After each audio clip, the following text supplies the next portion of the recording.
세계를 만나는 시간 나우 함께하고 계십니다. 이번 코너는 중동에 대한 오해와 편견 그리고 궁금증까지 풀어드리는 코너입니다. 중동 백과사전 김영미 PD님과 함께합니다. 어서 오세요. 네, 안녕하세요.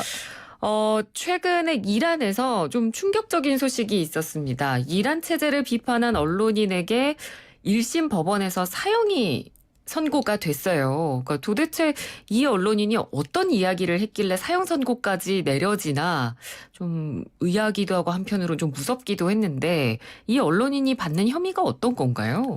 네, 이 언론인이 받은 혐의는 그 이슬람 혁명에 반하는 이적 행위를 했다는 그 아마드 뉴스라는 채널을 텔레그램을 통해서 전해지는 뉴스였는데요. 네. 지난해 12월에 이란의 반정부 시위가 있었어요. 네. 이거를 텔레그램 그 뉴스를 통해서 배포를 했었는데 이거가 바로 이 이적행위에 속했다라고 해서 혐의 중에 가장 무거운 죄, 네. 모프세 데펠라즈라고 신을 모독했다는 혐의, 그거로 해서 네. 사형 이 내려졌어요. 네. 그래서 이게 지금 이란에서는 굉장히 큰 죄로 다뤄지기는 했지만 세계적으로는 되게 굉장히 뜨악한 뉴스죠. 그래서 네. 굉장히 놀랐습니다, 저도. 네. 그러니까 텔레그램 채널을 통해서 반정부 조직을 하는 어떤 통로의 역할을 했고 그거는 신을 모독한 행위다라는 그런 혐의를 내린 건데 이 언론인이 그래서 프랑스로 망명을 했었는데 이란 혁명 수비대에 의해서 또 체포가 됐다고 하더라고요. 현지에서.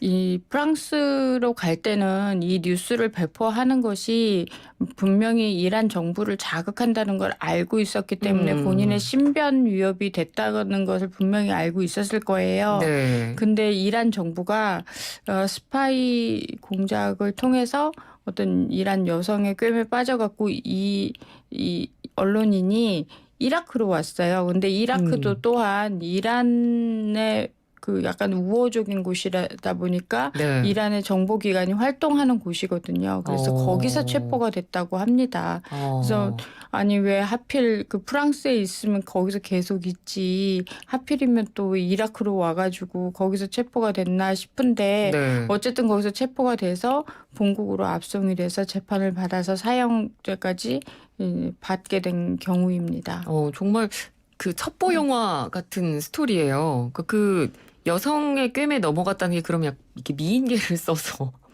그렇게 됐다는 정도의 의미일까요? 그러니까 그 전에 모사드도 보고 막 그래서 네. 저는 놀랍지도 않는데 그게 사실 넘어가지 않으려고 한다고 해서 안 넘어가는 게 아닌가 봐요. 이런 경우를 보면. 네. 근데 어쨌든 이 사람은 텔레그램 뉴스라는 게 사실은 어떤 감청이 안 되는 거기 때문에 알 권리잖아요. 그 당시에 반정부 시위가 있었던 건 사실이거든요. 네네. 그 사실을 알리려고 하다가 이렇게 된 경우니까 굉장히 안타까운 경우죠. 네. 근데 이런 일이 이번이 처음이 있었던 게 아닙니다. 지난해에도 비슷한 일이 있었는데 이란 대표로 미인 대회에 참가했던 한 여성이 필리핀에서 이란 정권에 대해서 비판하는 이야기를 했다가 처형 위기에 놓인 일도 있었다고 하더라고요. 네, 이란 출신의 이제 자레 마할이라는 아주 미인 대회에 나올 정도로 미인인데요. 네. 이 분이 미스 인터컨티넨탈이라고 그 말하자면 이제 미인 대표로 나왔었는데 그 레자 팔레비라고 1979년에 그 이란 혁명이 있었잖아요. 네. 그래서 당시는 이란이 왕조였어요. 그래서 그 왕조 팔레비 왕조의 그 포스터를 흔들었던 거예요. 그거는 즉 뭐냐면 지금의 이란 정부를 부정하는 거잖아요. 그럼 그것 또한 이적행위거든요. 네. 그래서 이런 경우에는 그 자레 마하리가 또 본국으로 돌아갔을 때 네.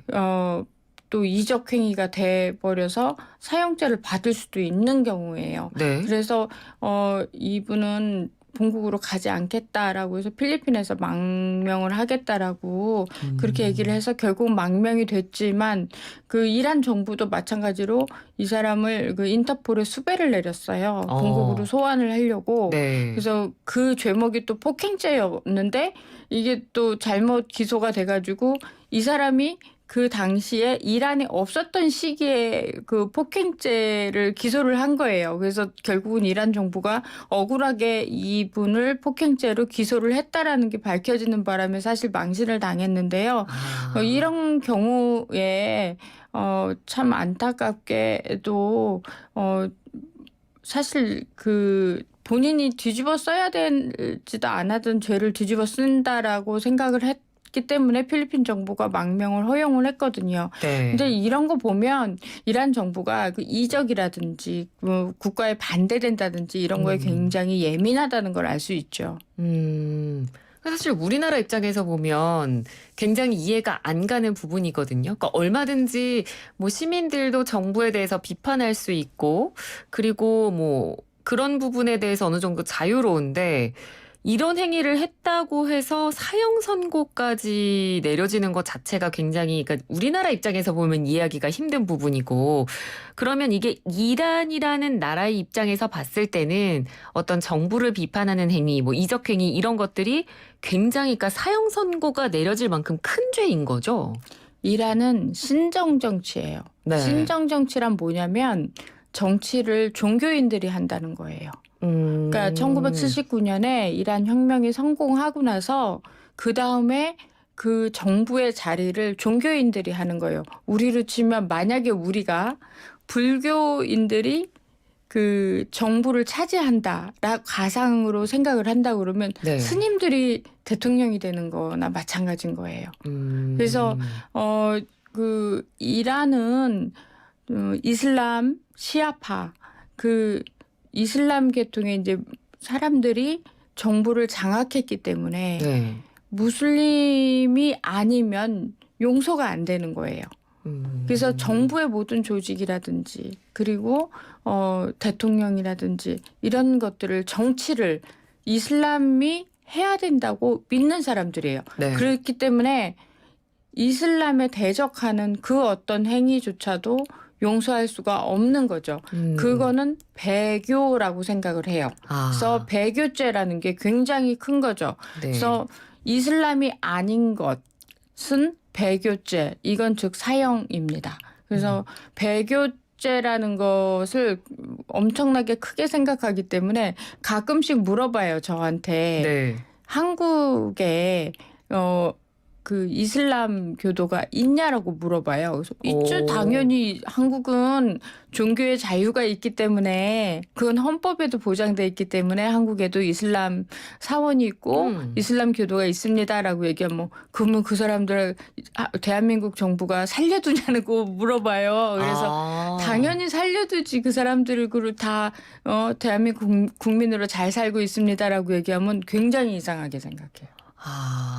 그러니까 그들의 입장에서는 정치가 곧 신이고 종교이다 보니까 만약에 정치에 대해서 비판을 하면 곧 그것은 신을 비판하고 신을 모독하는 행위랑 같으니까 그렇게 생각하니까 정말 엄벌에 내릴 수밖에 없다라는 그 인식이 굉장히 당연하게 있는 거네요. 그러니까 정부에도 그렇고 일반적인 국민들도 그러면 당연히 그렇게 생각을 하고 있겠네요. 근데 요즘엔 인터넷이 들어와서 그러니까요. 안 그렇다는 걸 아는 국민들이 조금씩 생겨나는 거예요. 특히 젊은 층들은 약간 그런 부분에 대해서 그러니까 뭐 일단은 형벌이 무서우니까 입 밖으로 꺼내진 못해도 마음속으로는 이런 것들이 좀 부당하다고 느낄 수도 있을 것 같아요. 그 신이 전부가 아니고 인터넷이 들어와서 보니까 서구 사회는 그렇게 살지 않는구나라고 느끼는 사람들이 많아지는 거예요. 그 인터넷이 바로 그 들어오는 게 텔레그램이라든지 왓츠앱을 통해서 서구 사람들과 소통을 하게 되는 거예요. 네. 그렇기 때문에 아까 얘기했던 아마드 뉴스 같은 게 위험해진 거예요. 그러니까 단속을 해야 되고 이거의 주동자인 아까 그 아마드 뉴스를 만들었던 언론인 이런 사람들을 빨리 잡아서 일벌백배 해야 되는 거죠. 이란 정부 입장에서는. 체제가 흔들리지 않아야 하니까. 당연히 체제가 이 신정 정치가 흔들리면 그렇죠. 이란 정부를 가지고 있는 근간이 흔들린다는 생각을 하게 되는 거예요. 굉장히 위험한 존재들인 거예요. 아까 그 배교죄 얘기해 주셨잖아요. 그러면 그 이란 안에서 그럴 일이 없을 것 같긴 한데 다른 종교로 개종하려는 움직임을 보이면 이것도 절대 용납이 안 되는 거죠. 이슬람 종교는 내가 선택하는 게 아니라 부모로부터 받는 거예요. 물려받는 거예요. 네. 그리고 내가 배우자랑 결혼을 하려는데 배우자가 이슬람교면 나 또한 개종을 하지 않으면 안 되는 거예요. 그래야 결혼이 성립하는 거예요. 우리는 배우자가 기독교여도 내가 불교여도 상관이 없지만 네. 이슬람은 그렇지가 않아요. 그래서 배교란 있을 수가 없는 거죠. 이런 사고가 있기 때문에 이들은 종교를 바꾼다는 생각 자체가 천재지변이 되는 거여서 네. 배교를 한다는 건 상상을 할 수가 없어요. 그래서 배교죄로 됐을 때는 한 3일 정도 시간을 줘요. 바꿀 시간을 생각할 시간을 주는군요. 네. 기독교로 네가 바꿨다고 하는데 다시 이슬람으로 돌아온다면 살려는 주겠다라고 얘기를 해요. 네. 근데 그거를 바꾸지 않고 사형을 당하는 그런 순교자 같은 생각을 하는 사람들도 꽤 많다고 합니다. 그렇군요. 근데 이란뿐만이 아니라 아프간도 마찬가지거든요. 네. 아프간에서도 그렇게 해서 사형을 당한 사람들이 꽤 있어요. 그런 사람들 같은 경우는 자기가 종교적 신념을 버리지 않기 때문이죠. 근데 우리도 옛날에 천주교 신자들이 그랬거든요. 그랬죠. 이거는 문명의 문제이기도 해요. 그 정권의 문명. 그래서 시간이 지나서 조금 더 문명화됐을 때는 그렇지 않겠지만 종교라는 거는 문명과 맞물린다고 생각을 하거든요. 네. 그래서 옛날에 조선시대의 문명에서는 천주교도 받아들이지 못했던 거죠. 그거는 본인들의 그 가지고 있는 그 정권, 이 권력, 이거를 자기네들이 건들지도 모른다는 위협감인 거예요. 네. 그래서 종교를 받아들여서 그 종교로 자기가 정치 세력화할 때는 그게 흔들리면은 자기의 권력이 위험할 수도 있다라는 생각을 많이 하거든요.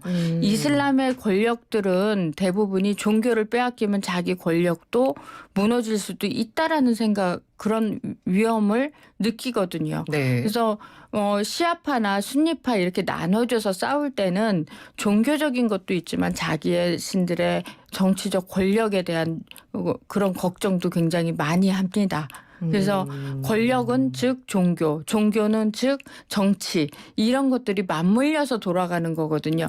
결국은 자신들의 안위라는 그 종착역에 도달하거든요. 네. 그러니까 정치와 종교와 자신들의 안위, 이건 인간의 탐욕에서 탐욕이라는 결론에 도달하거든요. 그러니까 이거는 그러니까 앞으로 인류가 그 탐욕으로 가는 그 과정 중에서 좀 더 민주화되고 세상을 고민하고 이런 상황이, 그런 시간과 세상이 왔을 때는 조금 더 달라질 가치관이라고 생각을 해요. 근데 중동은 아직도 거기까지 가지 못하지 않았나, 그런 취재하면서 그런 고민들을 많이 합니다. 저도. 네. 그러니까 저희도 약간 중동에 대해서, 그러니까 이런 뉴스나 소식들을 접할 때 어느 정도 약간 그래서 편견을 가질 수밖에 없기도 하고요. 그리고 물론 이렇게 체제를 비판하거나 종교를 바꾼다고 해서 사형시키는 행위는 국제적으로 비판을 받는 건 사실이잖아요. 근데 그래도 우리랑은 너무나 다른 역사와 문화, 종교를 가지고 있으니까 이런 뉴스들을 접할 때 어떤 포인트에서 그래도 좀 그런 뉴스들을 바라보면 저희가 좀 중동에 관한 이런 문화나 이런 정치들을 이해하는 데 도움이 될까요? 국제사회가 그래도 비판하는 거는 인권에 대한 문제인 거죠. 네. 아무리 그래도 사람의 목숨을 빼앗는 거잖아요. 사형이라는 것은. 그래서 아무리 자신들의 종교가 있고 아무리 문화가 있다고 하더라도 사람의 생명을 빼앗는 행위라는 것에서는 국제사회가 한 목소리를 저는 내야 된다고 생각을 합니다. 네. 아까 말한 그 언론인은 정당한 표현의 자유, 그리고 종교의 자유가 있어야 된다고 저는 생각을 해요. 예. 그리고 텔레그램을 통해서라도 본인이 표현의 자유를 얘기했고 또 국민들은 알 권리가 있어야 된다고 생각을 해요. 그런 면에서 봤을 때 그 사람이 그걸 알 권리를 충족시켰다고 해서 목숨이 없어지는 행위, 사형을 선고받았다는 것은 국제사회가 분명히 반대의 목소리를 내야 된다고 생각을 합니다. 네, 알겠습니다. 오늘 말씀 잘 들었습니다. 고맙습니다. 네, 감사합니다. 네, 지금까지 국제분쟁 전문지역 전문 PD 김영미 PD와 함께했습니다.